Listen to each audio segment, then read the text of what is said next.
Hey guys, welcome back to Prospect Channels TV. Thank you for always coming out here. If you're just joining us, please kindly subscribe and don't forget to give us a thumbs up. Thank you. Abdulsami Abubakar shocked APC and Bola Ahmed Tinubu, Nigerian's president, as he says lack of credible elections, imposition of candidates, increases military intervention in Africa. In this interview with BBC Hausa Service, a former head of state, General Abdulsami Abubakar, retired, reviews his discussions with the military junta in Niger Republic and President Mohamed Bazoum. He also allied some factors fueling military interventions in democratic governance in Africa.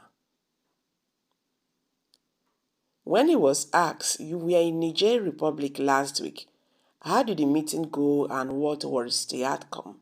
He said, "Yes, I and my team were in Niamey, the capital of Niger, last week, on the authority of the Economic Community of West African States.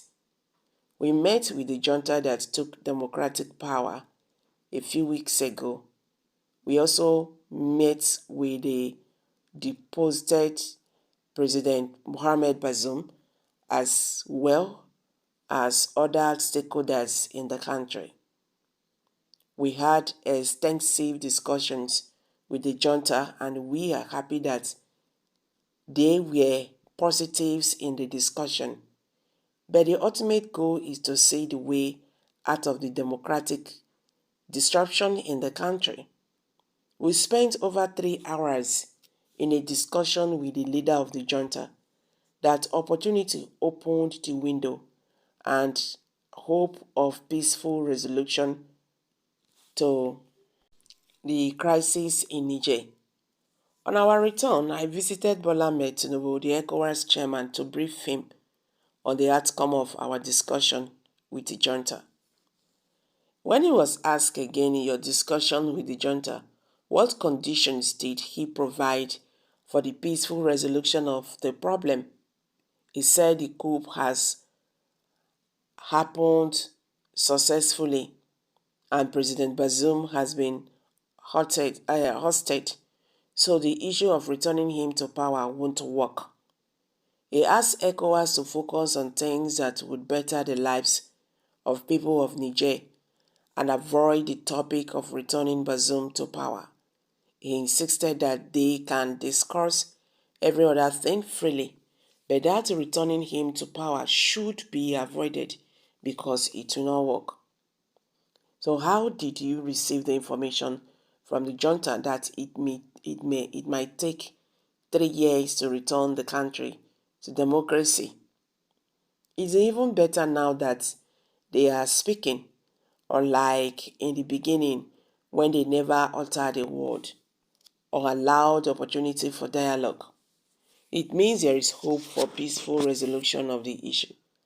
However, the information on 3 years' time for return to democracy was contained in the report of the meeting that we presented to President Tinubu. It is now his responsibility to discuss that and other contents in the report with his colleagues at their meeting of ECOWAS heads of state. This, I believe, from the base of their future discussions on the matter. He was asked again, did they make any form of a plea to the ECOWAS through your delegation? He said yes.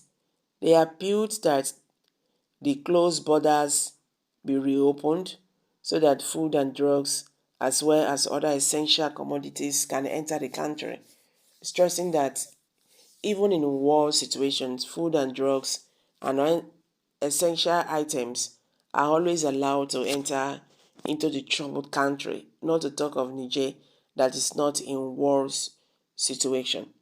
They also requested that electricity be restored to the country by the Nigerian government to enable socio-economic activities to thrive. So in what state did you meet the deposed President Bazoum? His condition has improved significantly compared to what we had a few weeks ago when we visited Niger for the first time shortly after the coup. But he pleaded that electricity be restored in his house because he has not been with electricity for a very long time. But the soldiers refused to attend to that need, insisting that they can only restore electricity to him if Nigeria reconnects their power source.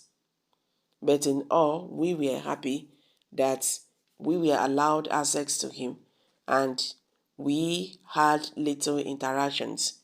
In front of the soldiers, he complained about the humiliation he has passed through over the period. Okay, so there are there any additional complaint that he made? Yes, he complained about his son that came for holidays, who was unluckily caught up in the drama and was detained alongside him by the soldiers.